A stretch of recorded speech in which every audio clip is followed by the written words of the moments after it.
জাহান্নাম হলো আযাবের জায়গা, জাহান্নাম হলো আগুনের জায়গা, জাহান্নাম হলো কষ্টের জায়গা।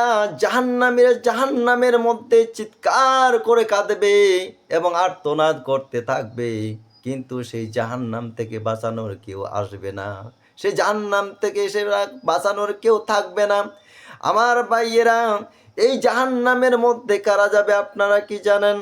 আল্লাহ রাব্বুল আলামিনে বলেছেন, আল্লাযীনা কাফারু ওয়া কাযযাবু বিআয়াতিনা উলাইকা আসহাবুন নার হুম ফিহা খালিদুন।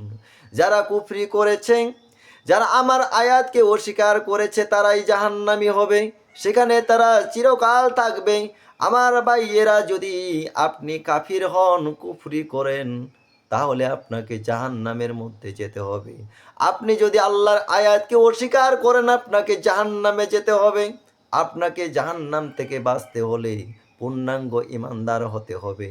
আপনাকে জাহান্নাম থেকে বাঁচতে হলে সগীরা এবং কবিরা গুনাহ থেকে আপনাকে ফিরে আসতে হবে।